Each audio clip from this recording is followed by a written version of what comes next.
Hello students, আমার চ্যানেলে তোমাদেরকে স্বাগত। শুরু করছি ক্লাস 11-এর সেমিস্টার 1 ভূগোলের ক্লাস, ইউনিট 3 অর্থাৎ অধ্যায় 3 ভূমিরূপ গঠনকারী প্রক্রিয়া বা ভূগাঠনিক প্রক্রিয়া। এই অধ্যায়ের পর্ব 1 প্রথম পর্বের প্রশ্নোত্তর। তোমরা জানো ভূগোলে 35 এমসিকিউ আছে, সুতরাং 35-এ 35 পেতে হবে, এই মানসিকতা নিয়ে পড়ো। টেক্সট বই যদি তোমাদের পড়া থাকে অবশ্যই টেক্সট বইটা খুঁটিয়ে পড়ো, আর অবশ্যই প্রশ্নোত্তর যেগুলো আমি তোমাদেরকে দিচ্ছি আমার চ্যানেলটাকে ফলো করো। আশা করি তোমরা উপকৃত হবে। তোমাদের এখানে কিন্তু প্রায় 5-6 টাইপের এমসিকিউ তোমাদের কিন্তু পড়বে, সুতরাং শূন্যস্থানপূর্ণ এমসিকিউ, এমনি এমসিকিউ, বিবৃতি, স্তম্ভ মেলাও, ক্রমবর্ধমান অনুসারে সাজাও, সত্য মিথ্যা, এই ধরনের এমসিকিউ কিন্তু তোমাদের দেবে, ঠিক আছে? সুতরাং খুব ভালো করে প্রশ্নগুলোকে পড়ো, যে প্রশ্নগুলো দিচ্ছি খুব দারুণভাবে তৈরি করো। 35-এ 35 এই মানসিকতা পেতে হবে, এই মানসিকতা নিয়ে তোমরা পড়া শুরু করো, ঠিক আছে? চলো ভিডিওটা শুরু করি। আর একটা কথা, ভিডিওটা প্রথম থেকে শেষ পর্যন্ত দেখবে, একটু স্কিপ করবে না। চলো ক্লাসটা শুরু করি। ক্লাস 11 সেমিস্টার 1 ভূগোল, ইউনিট 3 অর্থাৎ 3 নম্বর অধ্যায় ভূমিরূপ গঠনকারী প্রক্রিয়া বা ভূগাঠনিক প্রক্রিয়া পর্ব 1।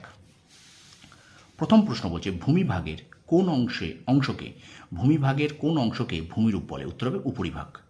2 নম্বর প্রশ্ন, ভূমিরূপ গঠনকারী প্রক্রিয়া কয় ভাগে বিভক্ত? উত্তর হবে 2 ভাগে। 3 নম্বর প্রশ্ন, ভূমিরূপ গঠনের ক্রমানুসারে প্রথম ক্রমের অন্তর্গত ভূমিরূপটির নাম কি? উত্তর পর্বত। 4 নম্বর প্রশ্ন, ভূমিরূপ গঠনের ক্রমানুসারে কোনটি দ্বিতীয় ক্রমের ভূমিরূপ? উত্তর হবে গম্বুজাকার পাহাড়। 5 নম্বর প্রশ্ন, ব্যারিঞ্জার ক্রেটার কিসের ফল? উত্তর হবে মহাজাগতিক। 6 নম্বর প্রশ্ন, অন্তর্জাত প্রক্রিয়ার ফলে ভূ অভ্যন্তরে কোন স্রোত সৃষ্টি হয়? উত্তর হবে পরিচলন স্রোত।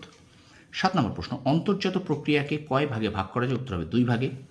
8 নম্বর প্রশ্ন, এন্ডোজেনেটিক শব্দের ব্যুৎপত্তিগত অর্থ কি? এন্ডোজেনেটিক শব্দের ব্যুৎপত্তিগত অর্থ কি? উত্তর হবে অন্তর্জাত। 9 নম্বর প্রশ্ন, ভূগাঠনিক বিপর্যয়ের ইংরেজি প্রতিশব্দ কি? উত্তর হবে ডিয়াস্ট্রোফিজম, ঠিক আছে? ডিয়াস্ট্রোফিজম বা ডায়াস্ট্রোফিজম, যেভাবে তোমরা দুরকম উচ্চারণ করতে পারো, অ্যাকচুয়ালি এর উচ্চারণ হলো ডায়াস্ট্রোফিজম, ঠিক আছে? কি বললাম? ভূগাঠনিক বিপর্যয়ের ইংরেজি প্রতিশব্দ হলো ডায়াস্ট্রোফিজম। তারপরে প্রশ্ন দেখো, কোন বিজ্ঞানী ডায়াস্ট্রোফিজম কথাটি সর্বপ্রথম ব্যবহার করেন? প্রশ্ন আবার বলছি, কোন বিজ্ঞানী সর্বপ্রথম ডায়াস্ট্রোফিজম কথাটি সর্বপ্রথম ব্যবহার করেন? উত্তর হবে গিলবার্ট। 11 নম্বর প্রশ্ন, কোন প্রক্রিয়ায় ভূমিরূপ অনুভূমিক বা উল্লম্ব উভয়ভাবে কাজ করে? উত্তর হবে ভূবিপর্যয় প্রক্রিয়ায়। তারপর প্রশ্ন দেখো, হিমালয় পর্বত কোন আলোড়নের ফলে সৃষ্টি হয়? উত্তর হবে ধীর আলোড়ন।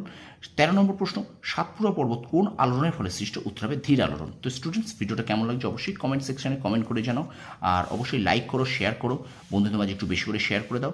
আর আমার চ্যানেলে যদি নতুন হয়ে থাকো অবশ্যই চ্যানেলটাকে সাবস্ক্রাইব করে রাখো, কারণ আমি কিন্তু ক্লাস 11-এর ফার্স্ট সেমিস্টারের ইতিহাস, ভূগোল এবং রাষ্ট্রবিজ্ঞানের ক্লাস তোমাদের করাচ্ছি। তোমরা আমার চ্যানেল থেকে ক্লাস 11-এর ফার্স্ট সেমিস্টারের ইতিহাস, ভূগোল, রাষ্ট্রবিজ্ঞান এবং ক্লাস 12-এর থার্ড সেমিস্টারের ইতিহাস, ভূগোল, রাষ্ট্রবিজ্ঞান ক্লাসগুলো কিন্তু নিয়মিত পাবে, ঠিক আছে? সুতরাং চ্যানেল নতুন হয়ে থাকলে অবশ্যই চ্যানেলটা সাবস্ক্রাইব করো, আর পাশে থেকে বেল আইকনটি প্রেস করে রেখো, আর অবশ্যই তোমার বন্ধুদের কাছে একটু আমার ভিডিওটা বেশি করে শেয়ার করে দাও, ঠিক আছে? যাতে তোমার বন্ধুরাও একটু উপকৃত হয়। তারপর দেখো আমরা ভিডিওটা কন্টিনিউ করি। এরপরে প্রশ্ন দেখো, কোন আলোড়ন ভূ ব্যাসার্ধ বরাবর বা উপবৃত্তাকার পৃথিবী পৃষ্ঠে স্পর্শক বরাবর ক্রিয়াশীল? কোন আলোড়ন ভূ ব্যাসার্ধ বরাবর বা উপবৃত্তাকার পৃথিবী পৃষ্ঠে স্পর্শক বরাবর ক্রিয়াশীল হয়? উত্তর হবে ধীর আলোড়ন। পরের প্রশ্ন দেখো, এপিডোস শব্দের অর্থ কি? মহাদেশ। 16 নম্বর প্রশ্ন, মহীভাবক আলোড়নের ফলে ভূপৃষ্ঠে সৃষ্ট ভূমিরূপ কোন শ্রেণীর ভূমিরূপ? প্রথম শ্রেণীর ভূমিরূপ।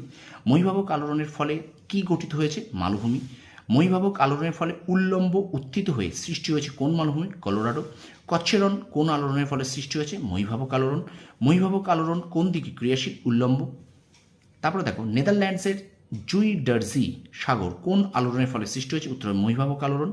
পরে প্রশ্ন দেখো, আফ্রিকার বিখ্যাত দ্য রিফট ভ্যালি কোন আলোড়নের ফলে সৃষ্ট? মহীভাবক আলোড়ন। 23 নম্বর প্রশ্ন দেখো, অরো শব্দের অর্থ কি? উত্তর হবে পর্বত। 24 নম্বর প্রশ্ন, গিরিজনী আলোড়ন কোন দিকে ক্রিয়াশীল? অনুভূমিকভাবে ক্রিয়াশীল। এবং শেষ প্রশ্ন অর্থাৎ 25 নম্বর প্রশ্ন এখনকার পর্বের, ভঙ্গিল পর্বত কোন আলোড়নের ফলে সৃষ্টি হয়েছে? উত্তর হবে গিরিজনী আলোড়ন, ঠিক আছে? তো স্টুডেন্টস, এই 25টা প্রশ্ন তোমরা খাতায় তুলে নাও, খাতায় তুলে নিয়ে পড়া শুরু করে দাও, কারণ তোমাদের কিন্তু পরীক্ষার দোরগোড়া এসে গেছে। নতুন চ্যাপ্টার পড়ার পাশাপাশি তোমাদের কিন্তু অবশ্যই রিভিশনের কথাটাও মাথায় রেখো।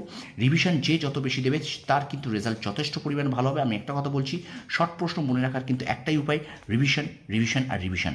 বারবার বলছি, রিভিশন যত দেবে তোমাদের কিন্তু শর্ট প্রশ্ন তত আয়ত্ত থাকবে, তত কিন্তু তোমরা এমসিকিউ করে আসতে পারো, ঠিক আছে? সুতরাং নতুন পড়ার পাশাপাশি, নতুন চ্যাপ্টার পড়ার পাশাপাশি পুরনো যে চ্যাপ্টারগুলো হয়ে আছে সেগুলোকেও কিন্তু তোমরা বেশি করে রিভিশন দাও, ঠিক আছে? ভিডিওটা কেমন লাগলো অবশ্যই লাইক করো, কমেন্ট করো, আর অবশ্যই বন্ধুদের যে বেশি করে শেয়ার করে দাও, আর আমার চ্যানেল নতুন হয়ে থাকলে অবশ্যই চ্যানেলটাকে সাবস্ক্রাইব করো আর পাশে থাকা বেল আইকনটি প্রেস করে রাখো। তোমরা সফল হও, তোমাদের সাফল্য কামনা করি। ধন্যবাদ।